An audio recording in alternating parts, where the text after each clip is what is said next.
आज हम class 10th mathematics में चैप्टर 4 के कुछ मल्टीपल चॉइस क्वेश्चन डिस्कस करेंगे। देखो, सब्जेक्टिव के साथ साथ आजकल मल्टीपल चॉइस क्वेश्चंस भी एग्जाम में पूछे जाते हैं, तो इसीलिए आज मल्टीपल चॉइस क्वेश्चन डिस्कस करेंगे। फर्स्ट क्वेश्चन में a teacher ask 3 students to complete the following statement about the nature of roots of quadratic equation. देखो, नेचर ऑफ रूट हम कैसे फाइंड करते हैं? किसी भी इक्वेशन के लिए हम डी फाइंड करते हैं। अगर डी ग्रेटर देन 0 हो तो रियल रूट्स होते हैं, अगर डी इक्वल टू 0 हो तो रूट्स इक्वल होते हैं और रियल होते हैं। अगर डी नेगेटिव आ जाए बाई चांस तो उसके रूट्स एग्जिस्ट नहीं करते, मतलब no real roots, imaginary roots. तो अब इस क्वेश्चन को आगे डिस्कस करें। देखो, if Q square minus 4pr greater than 0 then the roots of quadratic equation px square plus Q X plus R equal to 0 will be. हमें बताना है कि इसके रूट्स क्या होंगे। तो देखो, किसी के रूट्स के नेचर फाइंड करने के लिए, किसी भी इक्वेशन के रूट्स के नेचर फाइंड करने के लिए हम डी निकालते हैं।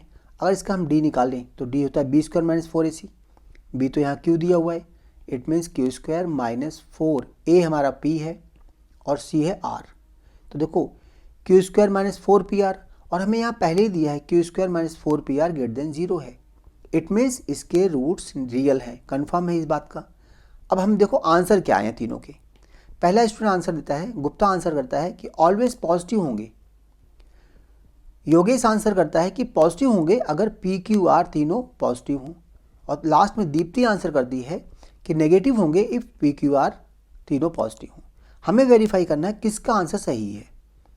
हम डी फाइंड करते हैं और उसके बाद देखो, किसी भी क्वाड्रेटिक इक्वेशन में अगर डी पता है हमें तो क्वाड्रेटिक इक्वेशन की वैल्यू फाइंड कर सकते हैं। एक्स की value X equal to minus B, तो बी यहाँ पे कितना है q, तो minus Q plus minus under root D. तो डी हमारा है क्यू स्क्वायर माइनस 4ac, तो Q square minus 4pr upon 2a, 2 into P. तो ये हमारे रूट्स हैं जिसका नेचर हमें पता है कि इसके रियल रूट्स हैं। अब देखो, इसमें हम पहले चेक करते हैं गुप्ता को। उसने कहा कि इसके रूट्स ऑलवेज पॉजिटिव होंगे, तो जो डी की वैल्यू आएगी, डी यहाँ पे दिया है वो तो पॉजिटिव होगा, यहाँ दे रखा है डी हमारा पॉजिटिव है।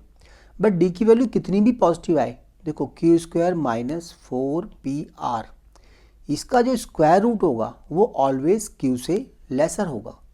तुम ऐसे समझ सकते हो, जो 5 का स्क्वायर है वो स्क्वायर रूट 25 के इक्वल होता है। बट जो 5 का स्क्वायर नहीं, 5 जो है अपने 25 के स्क्वायर रूट के इक्वल होता है। बट 5 बड़ा होता है अगर इसका स्क्वायर रूट को 25 में से कुछ भी माइनस कर दें हम। तो देखो, 25 का स्क्वायर रूट, अगर 25 का स्क्वायर रूट लेते हैं तो 5 आता है, लेकिन अगर 25 में से कुछ भी माइनस कर दो तो ये 24 या 23 कुछ भी हो जाएगा, उसका स्क्वायर रूट में 5 से वो स्मॉलर नंबर आएगा। सेम ऐसे ही देख सकते हैं हम, Q square minus 4pr, Q square का स्क्वायर रूट क्यू के इक्वल होगा। बट क्यू स्क्वायर में से अगर कुछ भी माइनस कर दें हम तो उसका स्क्वायर रूट लेंगे तो लेस देन क्यू आएगा।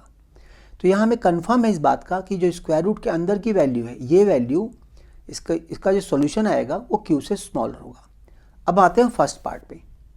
उसमें कहा है ऑलवेज पॉजिटिव होगा। देखो, ये तो क्यू पे डिपेंड करता है। अगर क्यू पॉजिटिव होगा तो जो इसके जो रूट्स आएंगे क्या आएंगे, X equal to minus Q plus minus, यहाँ पे क्यू से स्मॉलर नंबर होगा, यहाँ पे जो भी नंबर आएगा, अपॉन 2p। अगर क्यू नेगेटिव पॉजिटिव हुआ उस केस में ये नंबर नेगेटिव होगा, और यहाँ वाला नंबर तो ऑलरेडी क्यू से छोटा है, इट मीन्स ये पूरा नंबर नेगेटिव हो जाएगा। उस केस में पहला रॉन्ग हो गया है कि ऑलवेज पॉजिटिव पॉसिबल नहीं है, कभी नेगेटिव होगा कभी पॉजिटिव होगा, डिपेंड करता है वो। नेक्स्ट आते हैं हम योगेश के आंसर पे। योगेश ने कहा अगर पी क्यू आर तीनों पॉजिटिव हैं, अगर देखो क्यू पॉजिटिव है तो अभी हमने प्रूव किया था ना कि इसके आंसर नेगेटिव भी हो सकते हैं, नेगेटिव ही आएंगे, क्योंकि माइनस क्यू, देखो माइनस क्यू, चाहे प्लस करो इस नंबर को चाहे माइनस करो इस नंबर को, ये क्यू क्योंकि बड़ा है इस नंबर से, स्क्वायर रूट से बड़ा होगा, तो ये नेगेटिव ही आएगा। तो सेकंड भी रॉन्ग है, योगेश का आंसर भी रॉन्ग है। अब आते हैं हम दीप्ति के आंसर पे। दीप्ति ने आंसर किया है कि नेगेटिव होगा अगर पी क्यू आर पॉजिटिव है। तो अभी हमने वेरीफाई किया इस बात को ना कि अगर माइनस क्यू लेते हैं हम, माइनस क्यू और प्लस माइनस स्क्वायर रूट का जो नंबर आएगा ये नंबर क्यू से स्मॉलर होगा। अगर क्यू पॉजिटिव है तो ये माइनस उसको नेगेटिव कर देगा, और यहाँ जो नंबर होगा ऑलरेडी स्मॉलर है, तो ये पूरी टर्म नेगेटिव ही रहेगी, चाहे माइनस प्लस लें और चाहे माइनस माइनस लें। तो फाइनली ये हमारा दीप्ति का आंसर करेक्ट है। अब आते हैं हम इसके दूसरे क्वेश्चन पे। देखो दूसरे क्वेश्चन में गिवन है कि find the values of K for which the quadratic equation this has equal roots. अब इक्वल रूट्स कब होते हैं? जब d की वैल्यू 0 हो। तो यहाँ हम d निकालेंगे, d equal to B square minus 4ac, और b यहाँ क्या है k, so k square minus 4a is 2 and c is 2। This equal to 0, already given है कि इक्वल रूट्स हैं, तो for equal root d equal to 0, so k square minus 16 equal to 0, k square equal to 16 and k equal to plus minus 4।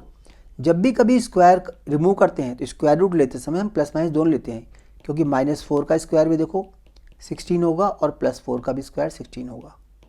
तो यहाँ पे k की value क्या होगी? Plus minus 4, means option B correct है।